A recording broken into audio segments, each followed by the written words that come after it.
ये कथा है एक ऐसी बच्ची की जिसे पढ़ने लिखने का बहुत शौक था, लेकिन भूस्खलन से पूरा स्कूल ही ढह गया। उसके बाद शुरू हुई उसकी परीक्षा। उसकी माँ बीमार हो गई, जिसका गांव में कोई इलाज ही नहीं था।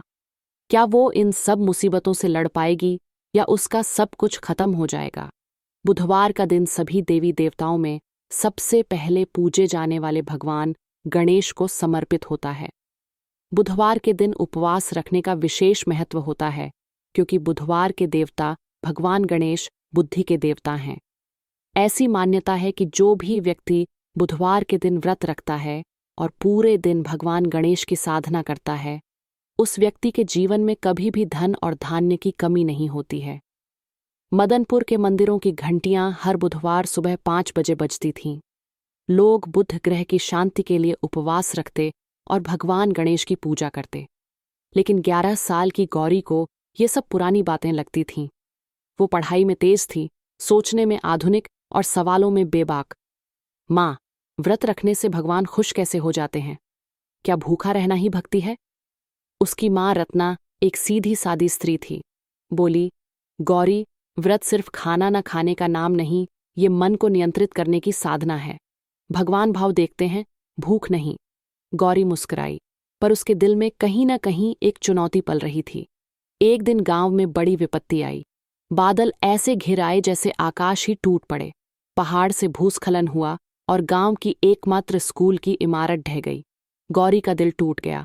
उसका सपना था बड़ी होकर गांव की पहली महिला डॉक्टर बनना।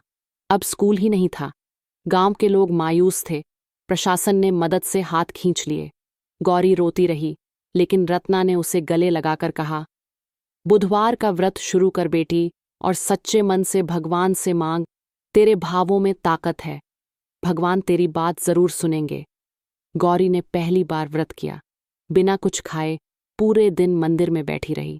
उसने सिर्फ एक बात दोहराई, हे भगवान गणेश, मेरी किताबें, मेरा स्कूल लौटा दो। अगले बुधवार को एक अजनबी गांव में आया। वह एक एनजीओ से जुड़ा था और पहाड़ी इलाकों में शिक्षा को बढ़ावा देता था। उसने गांव में एक स्थायी स्कूल बनाने का प्रस्ताव दिया, वो भी गांव की ही एक बेटी को प्रधान शिक्षिका बनाने के साथ। सभी की नजरें गौरी पर थीं। रत्ना की आंखों में आंसू थे। बोली, देखा बेटी, तेरे भाव की भूख भगवान को छू गई। अब गौरी हर बुधवार व्रत रखती, लेकिन सिर्फ अपने लिए नहीं। वो गांव की उन बच्चियों के लिए व्रत करती जो स्कूल नहीं जा पाती थीं और जो घूंघट के पीछे छिपी होती थीं। गांव की महिलाएं अब उससे प्रेरणा लेने लगीं। हम भी व्रत रखेंगे, लेकिन ईश्वर से मांगेंगे कि हमारी बेटियां आगे बढ़ें। अब व्रत सिर्फ परंपरा नहीं था, वो आंदोलन बन चुका था। गौरी अब 16 साल की हो चुकी थी। उसकी मेहनत और ईश्वर में आस्था ने उसे स्कूल की छोटी गुरुजी बना दिया था। लेकिन जीवन की राहें कभी सीधी नहीं होतीं। एक दिन जब वह स्कूल के बच्चों को पढ़ा रही थी, तभी गांव में एक बड़ी खबर फैली। रत्ना माँ बीमार हो गई थी। पहले तो लगा मामूली बुखार है, लेकिन धीरे धीरे उनका शरीर ढलने लगा। डॉक्टर ने बताया कि उन्हें किडनी फेलियर की समस्या है और जल्द से जल्द शहर ले जाना होगा। इलाज में लाखों का खर्च था। गांव वाले तो साथ खड़े थे, लेकिन किसी के पास वो आर्थिक सामर्थ्य नहीं थी। गौरी के सामने 2 रास्ते थे। एक तो वो अपने सपने छोड़कर नौकरी ढूंढे और माँ का इलाज कराए, या दूसरा किसी चमत्कार की राह देखे। वह टूटी नहीं। उसने माँ की गोद में सिर रखा और कहा, इस बार का बुधवार व्रत मैं अपने सबसे बड़े इम्तिहान के लिए रखूंगी माँ।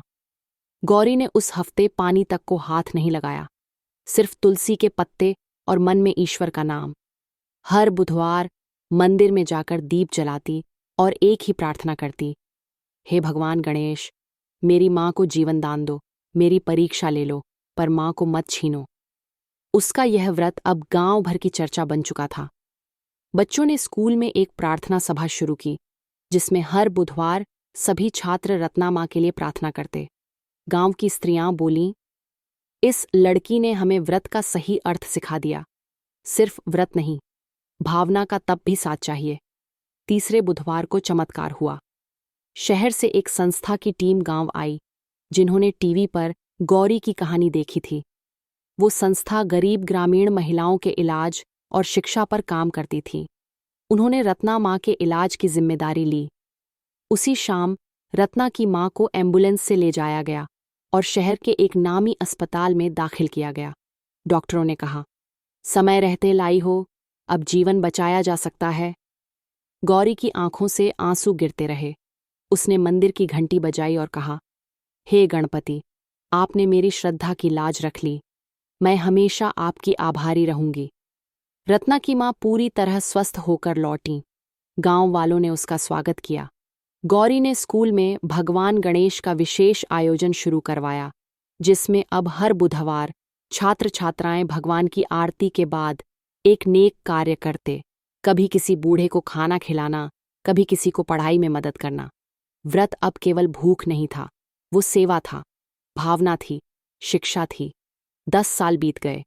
गौरी ने अपनी डॉक्टरी की पढ़ाई पूरी कर ली थी और अब वह शहर के सबसे बड़े अस्पताल की डॉक्टर बन चुकी थी। लेकिन हर बुधवार को वो अपने गांव आती और मंदिर में वही दीप जलाती थी जैसे बचपन में जलाया करती थी। गांव की बच्चियां अब उसके पास आकर कहती, दीदी, हम भी डॉक्टर बनना चाहते हैं, क्या हम भी व्रत रखें? वो मुस्कुराती और कहती, व्रत रखो, लेकिन सिर्फ शरीर से नहीं, मन से। व्रत वो आग है जो आत्मा को तपाकर सोना बना देती है। इस कथा से हमें सीखने को मिलता है कि व्रत केवल एक परंपरा नहीं है, वह आत्मसंयम, त्याग और श्रद्धा की तपस्या है। सच्चे मन से किया गया उपवास केवल शरीर को नहीं, बल्कि भाग्य को भी बदल सकता है। बोलिए जय गणपति जी, भगवान की जय।